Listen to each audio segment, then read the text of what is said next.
اب جنت میں کیا ہو رہا ہے؟ ہائے ہائے ہائے ہائے ہائے. میں صرف لڑکی کی بات نہیں کر رہا، میرے رب کی عزت کی قسم، تم گھاس کا ایک تنکا بھی دیکھو گے اور ہزاروں سال دیکھتے رہو گے تو ہر سیکنڈ میں اس کو حسن آگے جا رہا ہوگا، آگے جا رہا ہوگا، آگے جا رہا ہوگا. لہذا تمہیں خالی ایک پتے کو دیکھنے میں بھی وہ لذت ملے گی کہ ساری کائنات تمہیں ملے تو وہ تمہیں لذت نہ ملے. تو کہاں جنت کی لڑکی، اس پر اللہ نے اپنے چہرے کا نور ڈالا. اس کے بعد اس کی کیفیت کیا ہے کہ تم نے اس کو یوں دیکھا تو تمہیں اس کے حسن کا ایک لیول نظر آیا، پھر تم نے ادھر دیکھ کر پھر یوں دیکھا، ایک دو سیکنڈ کی بات ہے تو رب ذوالجلال کی قسم اس کا حسن پہلے سے ہزاروں گنا بڑھ چکا ہوگا. پھر تیسری نظر ڈالی تو اس کا حسن ہزاروں گنا آگے جا چکا ہوگا. لہٰذا صرف اپنی بیوی کو بیٹھ کے دیکھتا رہے، ہزاروں سال دیکھتا رہے تو لذت ختم نہیں ہوگی. سب سے چھوٹا جنتی جب جنت میں جائے گا تو اپنی بیوی پہ نظر پڑے گی تو 40 سال صرف دیکھتا ہی رہے گا.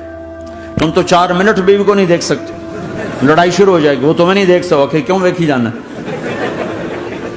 وہ سمجھے کوئی عیب دیکھ لیا ہے، کوئی میرے اندر نقص دیکھ لیا، کوئی فالٹ میرا نکال رہا ہے. اے ہے دونوں میاں بیوی ایک دوسرے کو دیکھتے رہو. میرے رب کی قسم جو سن رہا ہے، دیکھ رہا ہے، میری شارخ سے زیادہ میرے قریب ہے. تم کروڑوں سال صرف دیکھتے رہو رے، اللہ کی قسم تمہاری لذت میں کمی نہیں آئے گی. نہ تمہیں کھانے یاد رہے گا، نہ پانی یاد رہے گا، کچھ بس دیکھنے کا مزہ لیتے رہو. تو پلانے والیاں یہ ہیں. میرے نبی نے فرمایا کہ انگلی کا اتنا حصہ سورج کو دکھا دے، اتنا، یہ فنگر ٹپ جس کو کہتے ہیں، یہ اگر جنت کی لڑکی فنگر ٹپ دکھا دے تو سورج نظر نہیں آئے گا.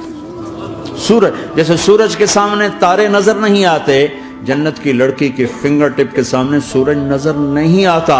تو ابن عباس نے فرمایا جس کی فنگر ٹپ ایسی ہے اس کا چہرہ کیسا ہوگا، جس پر اللہ کا نور پڑا ہوا ہو اور مشک عنبر زعفران کافور سے بنی ہو. مستورات بھی بیان سن رہی ہیں، وہ ڈپریشن کا شکار نہ ہو جائیں تو ان کو بھی خوشخبری سناتا ہوں کہ میرے نبی نے فرمایا جنت کی اس عورت سے جس کا میں نے ابھی ذکر کیا ہے، اس سے ایمان والی عورت 70,000 گنا زیادہ خوبصورت ہوگی.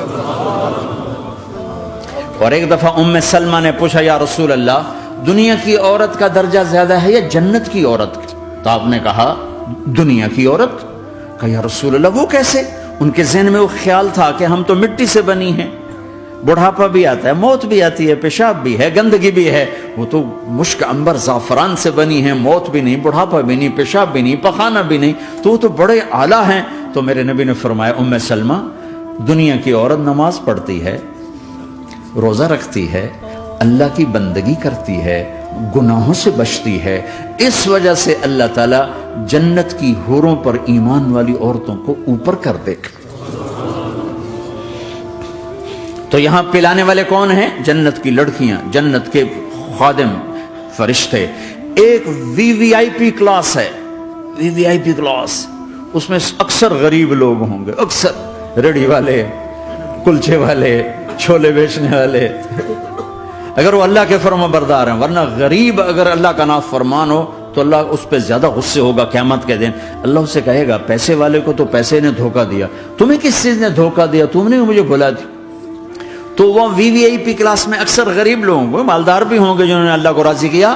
تو وہاں کیسے چل رہا ہوگا سیشن؟ وہاں یہ ہے ہائے وسقاہم ربہم شرابا طہورا، وہاں اللہ خود پلا رہا ہو. آؤ آؤ، تم نے برمنگم میں روکا، یہ لے میرے ہاتھوں سے لے، یہ لے اپنے رب کے ہاتھوں سے پی. اب دونوں کا مقابلہ کر لو، کون سا سودا لینا ہے، کون سا چھوڑنا ہے. زنا سے بچو کہ میرے رب نے خوبصورت پاکیزہ لڑکیاں تمہارے نکاح کے لیے تیار رکھی ہوئی ہیں. حرام سے بچو کہ عالی شان گھر اللہ نے تمہارے لیے بنا کے رکھے ہوئے ہیں. ایک اینٹ سونے کی، ایک چاندی کی، ایک موتی کی، ایک یاقوت کی، بیچ میں گارا مشک کا، گھاس زعفران کی، اور ان کی جو اوپر چھت ہے وہ اللہ کا عرش ہے. تو اللہ بلا رہا ہے آؤ تو صحیح، تھوڑے 4 دن تو ہیں. آنکھ بند ہوئی اور تم زندہ، لوگوں کی نظروں میں مر گئے، اللہ کی نظروں میں جی اٹھے.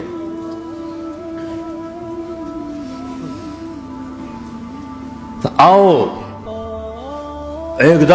ایک دم جب جنت کے در کھلیں گے سب سے پہلے میرے نبی قدم رکھیں، پہلا قدم میرے نبی کا پڑے گا۔ اور آپ نے کہا میری سواری کی لگام بلال کے ہاتھ میں ہوگی جو میرے ساتھ ساتھ جنت میں داخل ہوگا، پھر امت کے غریب لوگ، پھر باقی لوگ، پھر باقی نبی، پھر باقی امتیں، جب اپنی جگہ سب بیٹھ جائیں گے تو نوکر آئیں گے، سلام، آداب، آداب، تسلیمات، سلام، سلام، سلام، سلام۔ ایک آدمی سلام کرے تو آدمی کو خوشی ہوتی ہے، جب کروڑوں نوکر غلام سلام کریں گے تو اس کا ایک مزہ آئے گا۔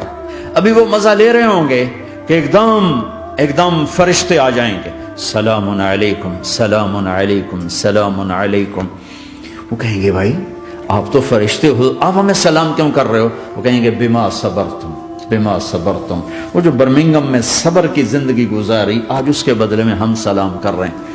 تو یہ اتنا خوش ہوں گے کہ اچھا ہمیں فرشتے سلام کر رہے ہیں، فرشتے ہمیں سلام کر رہے ہیں۔ ابھی وہ نشہ باقی ہوگا کہ میرے اللہ کا عرش یوں کھلے گا اور اللہ سامنے آ کر فرمائے گا سلام قولا من رب الرحیم، اب تمہارا رب بھی تمہیں سلام پیش کرتا ہے۔ میرے بندو، میری بندیو، اپنے رب کا سلام قبول کرو۔ اللہ اکبر۔ پھر میں قربان جاؤں، کہے گا حل رضیتم، راضی ہو، خوش ہو؟ بلکہ میرے نبی نے فرمایا ایک مرد عورت کا نام لے کر اللہ پوچھے گا، خوش ہو، راضی ہو؟ کوئی تکلیف، کوئی پریشانی، کوئی مسئلہ، کوئی حاجت، کوئی ضرورت؟ کہ نہیں اللہ، راضی راضی راضی۔ پھر اللہ کہے گا تو پھر اب میں تمہیں جنت سے اعلیٰ چیز دوں، جنت سے اعلیٰ۔ تو کہیں گے یا اللہ جنت سے اعلیٰ کیا ہے؟ جنت سے اعلیٰ کیا ہے؟ تو اللہ کہیں گے احل علیکم رضوانی فلا اسخط علیکم ابدا، جاؤ میں راضی ہو گیا، اب کبھی ناراض نہ ہوں، جاؤ میں راضی ہو گیا۔